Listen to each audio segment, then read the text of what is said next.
जय हिंद प्यारे साथियों, स्वागत है आप सभी का एसएससी जीडी एग्जाम के लिए एक और महत्वपूर्ण प्रैक्टिस वीडियो में।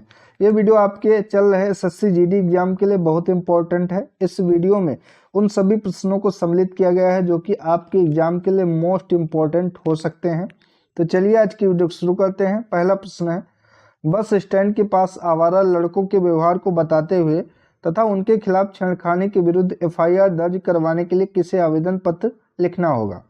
अधिकारी महोदय को, संस्थापक महोदय को, थानाध्यक्ष महोदय को या बस स्टैंड अधिकारी को? तो ये थानाध्यक्ष महोदय को पत्र लिखना पड़ेगा। Right option option number c यहाँ पर हो जाएगा। अगला है, स्वरों के उच्चारण में लगने वाले समय को क्या कहा जाता है? मात्रा, अनुसार, ह्रस्व या फिर प्लुत? तो इसे मात्रा कहते हैं। Right option option number A है। छोटा आ, बड़ा आ, का, खा, गा, घा, अंगा आदि का उच्चारण किससे होता है? कंठ से, मूर्धा से, तालव्य से, ओंठ से। तो अभी उच्चारण किया गया है यानी कि कंठ गले से हो रहा है। तो राइट ऑप्शन ऑप्शन नंबर ए होगा। वर्णों के समुदाय को क्या कहते हैं? वर्णमाला, सर्वनाम, अक्षर या क्रिया? तो वर्णों के समुदाय को वर्णमाला कहते हैं। राइट ऑप्शन ऑप्शन नंबर ए हो जाएगा। साथियों, वीडियो अगर आप सभी को अच्छी लग रही हो तो चैनल को सब्सक्राइब करके बेल आइकन को जरूर प्रेस कर लें ताकि और इम्पोर्टेंट वीडियो आप तक पहुंच सके। निम्नलिखित शब्दों में से स्वर संधि को पहचानिए। तदनुसार, मोहजस्सी, जगन्नाथ, दुष्कर्म। तो स्वर संधि इनमें मोहजस्सी है। Right option option number b यहाँ पर हो जाएगा। एकलव्य धनुर्बाण में दक्ष था। रेखांकित शब्द में कौन सा समास समाहित है? तो धनुष और बाण यानी कि धनुर्बाण, इसमें कौन सा समास हो जाएगा? तो इसमें द्वंद्व समास हो जाएगा। Right option option number D है। राकेश का अपहरण हो गया। व्याकरण की दृष्टि से रेखांकित शब्द क्या है? तो अपहरण विशेषण है, संज्ञा है, उपसर्ग है या फिर अव्यय है? तो यहाँ पर उपसर्ग है। रेखांकित केवल आ, अप है यानी कि अप प्लस हरण। तो अपहरण हो जाएगा क्योंकि किसी भी शब्द के पहले जो शब्द जुड़ता है वो उपसर्ग होता है। अगर बाद में जुड़ता है तो उससे प्रत्यय कहते हैं। ये ध्यान रखेंगे। Right option option number c है। ओह वह गिर पड़ा। रेखांकित शब्द का अव्यय का प्रकार बताइए। तो ओह यहाँ पर आश्चर्य किया जा रहा है। ओह वह गिर पड़ा, आगे गिरा भी है तो यानी कि शोक सूचक है। तो right option option number b हो जाएगा। ठीक है, शोक सूचक है कि ओह वह गिर पड़ा, गिर गया।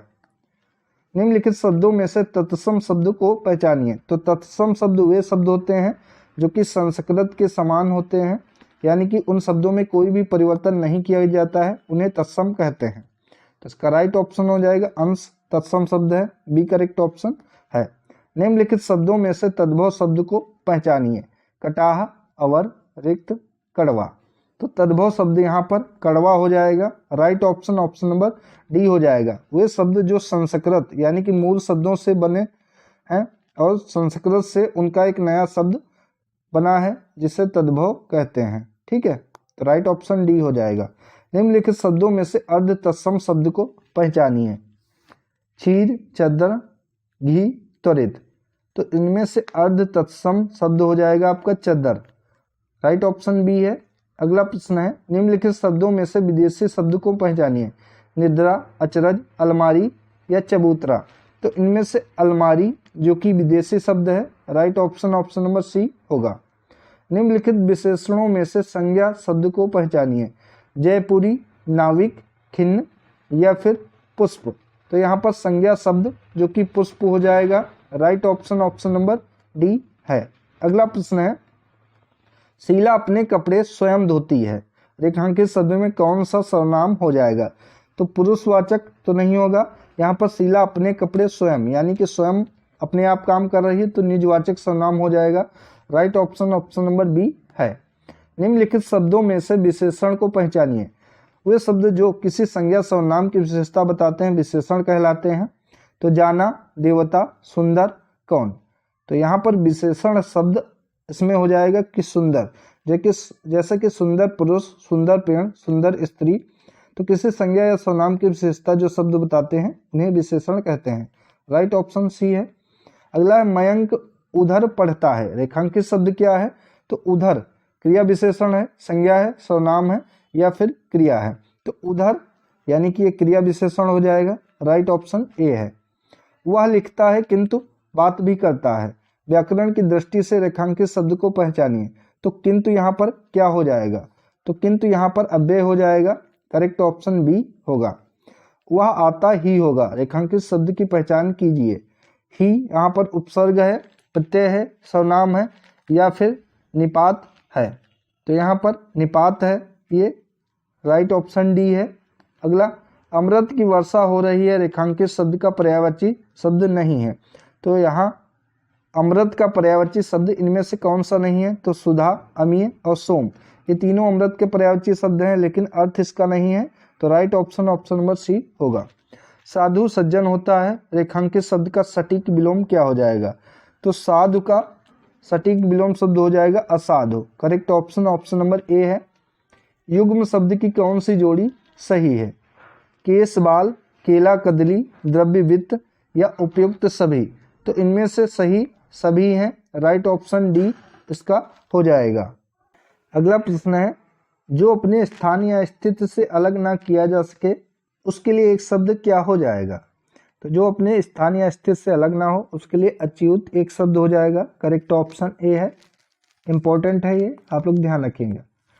झील के निकट मंदिर है, रेखांकित शब्द क्या है, तो निकट यहाँ पर क्या दर्शाता है, स्थान, काल, कारण या फिर दिशा। तो निकट यहाँ पर स्थान दर्शाता है, स्थानवाचक हो जाएगा, राइट ऑप्शन ए है। सेवा सत्कार से आदर बढ़ता है, रेखांकित शब्द का क्या तात्पर्य होगा, से यहाँ पर क्या इसका अर्थ होगा, तो ये परसर्ग है, करेक्ट ऑप्शन बी है। निम्नलिखित विकल्पों में से कौन सा वचन का जोड़ा सही नहीं है, सोना सोना, धेनु धेनुए, छात्र छात्रगण, आटा आटे। तो इनमें से वचन, एक वचन बहुवचन दिया गया है, कौन सा सही नहीं है, तो आटा आटे नहीं होगा, राइट ऑप्शन डी इसका होगा। जिस वाक्य में कर्ता की प्रधानता होती है, लिंग वचन प्रायः कर्ता के अनुसार होते हैं, वे वाक्य क्या कहलाते हैं, तो सिंपल सा है, वे वाक्य कर्तवाच्य कहलाते हैं, जहाँ पर कर्ता की प्रधानता होती है, कर्तवाच्य होते हैं, राइट ऑप्शन बी हो जाएगा। निम्नलिखित में से किस वाक्य में भविष्यत काल है, मैं आपकी प्रतीक्षा करूंगा। तो यहाँ पर भविष्यत पूछा है तो था इसमें भी नहीं रहेगा, ठीक है। और यहाँ पर मैं आपका आभारी हूँ, इसमें भी लिया, इसमें भी मैं करूंगा, यानी मैं आपकी प्रतीक्षा करूंगा, तो ये भविष्य काल है, करेक्ट ऑप्शन ए होगा। हिंदी में मैं का बहुवचन क्या होगा, हम दोनों, हम सब या फिर हम लोग। तो हिंदी में मैं का बहुवचन हम हो जाएगा, करेक्ट ऑप्शन ए यहाँ पर है। अगला प्रश्न देखते हैं, संरचना के आधार पर किए गए वाक्य के वर्गीकरण में इनमें से कौन सा प्रकार नहीं है, सरल वाक्य, मिश्र वाक्य, अज्ञार्थक वाक्य या फिर संयुक्त वाक्य।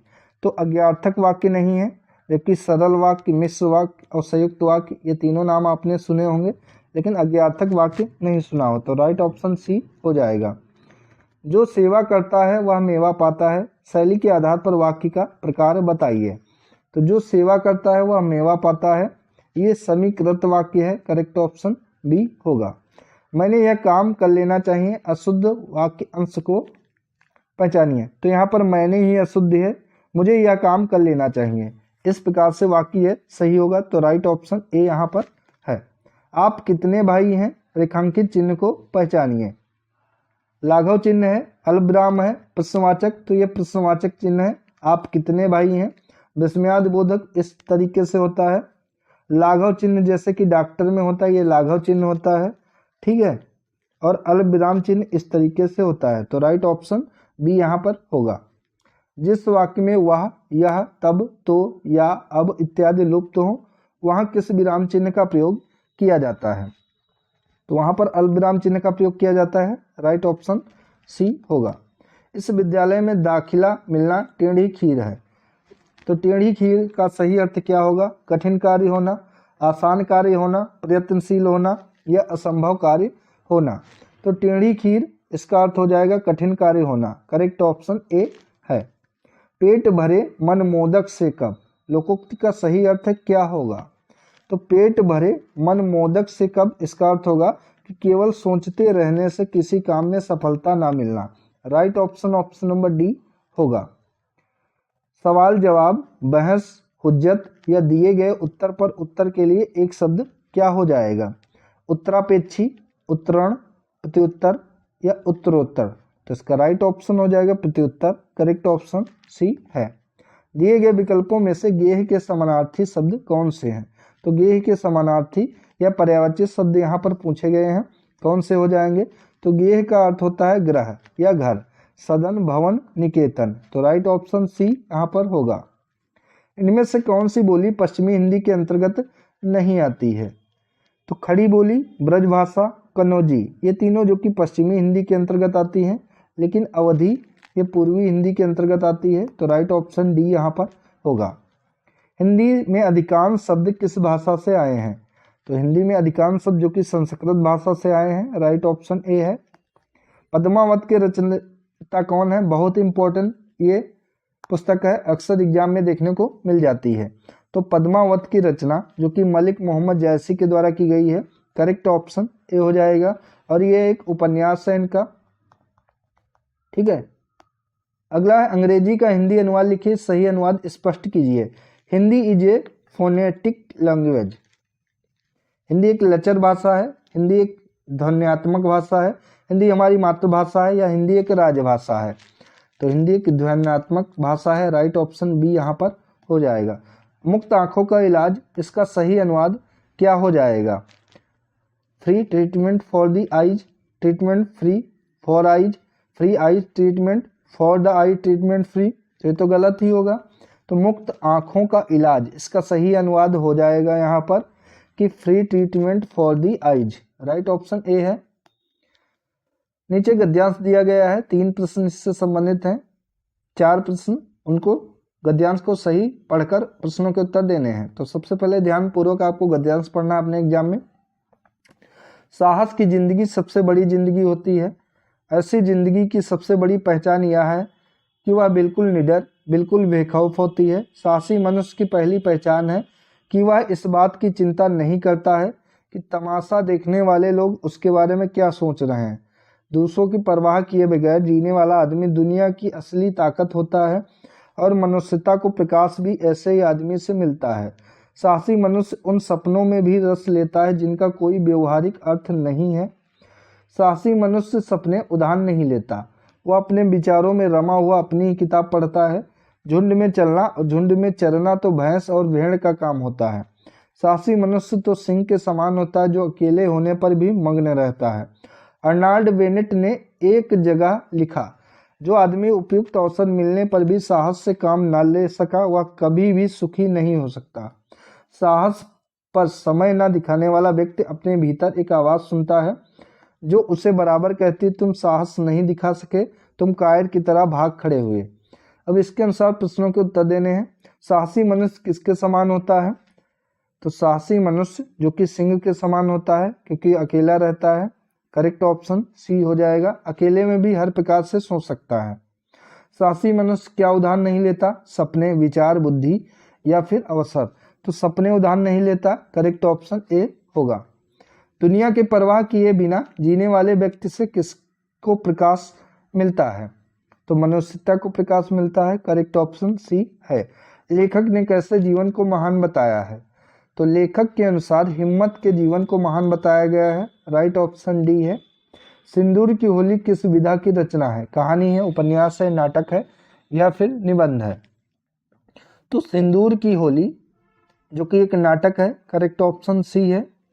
वैदेही वनवास किसकी रचना है? बहुत इंपॉर्टेंट है ये। तो वैदेही वनवास जो कि अयोध्या सिंह उपाध्याय हरिऔध जी की रचना है। अगला है निम्नलिखित में से छायावादी रचनाकार कौन है? तो महादेवी वर्मा जो कि छायावादी रचनाकार हैं। करेक्ट ऑप्शन सी हो जाएगा। मिश्र बंधु विनोद कितने भागों में प्रकाशित हुआ है? तो कुल 4 भागों में प्रकाशित हुआ है मिश्र बंधु विनोद। तो साथियों ये थी आज की हिंदी के महत्वपूर्ण प्रैक्टिस सेट जो कि एसएससी जीडी के लिए इंपॉर्टेंट है। इसके अंतर्गत 50 प्रश्नों को कराया गया। वीडियो अगर आप सभी को अच्छी लगी हो तो वीडियो को लाइक करें, शेयर करें और चैनल को सब्सक्राइब करें। धन्यवाद साथियों।